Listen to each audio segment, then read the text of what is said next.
Hey guys, we'll be covering all of the Nintendo Switch's game announcements for the third week of March, so let's get started. Our first game announcement comes to us from Rockfish Studios confirming that Everspace is coming to the Switch later this year. This is an action-focused single-player space shooter combining roguelike elements, and the devs have already said that the game is running smoothly and looks gorgeous on the hardware console, but they are still working on optimization for the dock mode. V-Rally 4 is also coming to the Switch this September. Featuring off-road simulation gameplay with high-intensity races, this revival of the series will include over 50 vehicles to upgrade and customize with career and multiplayer options. Planet Alpha is also coming to the Switch this fall. This is an atmospheric side-scrolling platforming game in a beautiful alien world filled with dangers where you must harness the power of night and day to survive. Rico is also coming to the Switch this fall. This is a cooperative multiplayer arcade first-person shooter where players can team up with friends either locally or online and move through procedurally generated levels. Rising Star Games announced that Decay of Logos is also coming to the Switch. This immersive third-person fantasy action RPG puts you in the shoes of a young girl and her elk companion who seek your revenge on the king and his sons for destroying her village. Shape of the World is also coming to the Switch. Originally funded as a Kickstarter project, this first-person exploration game casts you as an outsider in a surreal organic world that reacts to your presence. Infernium is also coming to the Switch. This non-linear first-person survival game features creatures that you can't really kill, which means that you'll be chased through the 17 interconnected levels that persist in this world to survive.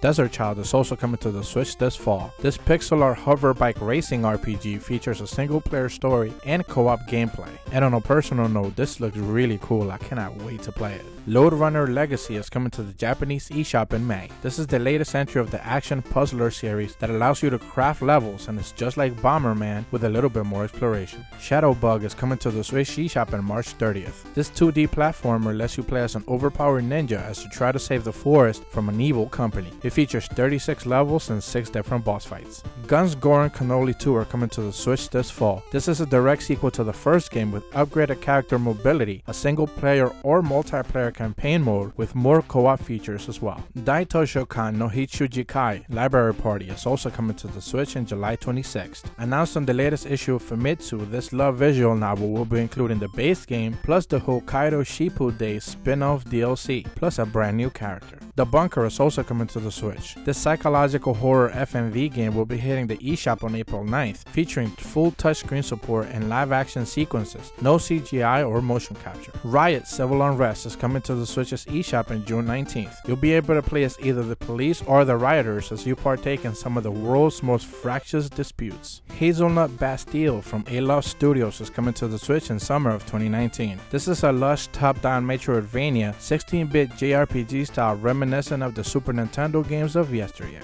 Atari Flashback Classics is coming to the Switch this holiday season. Atari has released 2 classic volumes with 50 games each already, but it's unclear whether this will be bundling both volumes or release them separately. No Thing is also coming to the Switch's eShop next week. Described as a minimalistic surreal action game set in a totalitarian regime in the future, this game features surreal 3D graphics and a migraine-inducing weird story. Adventures of Bertram Fiddle is also coming to the Switch. This 2D point-and-click adventure game mixes the classic formula with action elements all weaved together in a rumpus animation. Cursed Castilla is also coming to the Switch. This is an arcade action platformer full of creatures from medieval myths based out of Spain and the rest of Europe. Super Hydorah is also coming to the Switch. This is a non-linear horizontal shoot-'em-up designed to offer a challenging and memorable experience. NAIRI, The Tower of Shirin is also coming to the Switch in the fall. This cute graphic puzzle adventure game features a young woman who leaves her entitled life to live in a city ruled by gangs. Narcos the video game is also coming to the Switch in spring of 2019. Curve Digital will be handling this video game based on the popular TV show. That's pretty much all we know so far. Super Daryl Deluxe is coming to the Switch eShop in April 10th. This brawler combines RPG elements with Metroidvania-like backtracking to open as multi-dimensional high school where students and the faculty have gone missing. And the last game we'll be covering this week is Drago Dino, coming to the Switch eShop in April 27th. Featuring 10 levels, over 40 power-ups, 3 bosses, and co-op gameplay. And that's all the games we'll be covering this week. There's 2 things that I quickly wanted to mention. One of them is the Nindies Direct that will be taking place on March 20th at 9 AM Pacific or 12 PM Eastern Time, so be sure to catch that if you're interested. And also that I started a new 60 seconds review series, and the first episode is for Kirby Star Allies, so please make sure to check it out if you're interested. So with all that out of the way, thank you guys so much for watching. I truly appreciate the support. Be sure to leave a like and subscribe if you haven't done so already. See ya.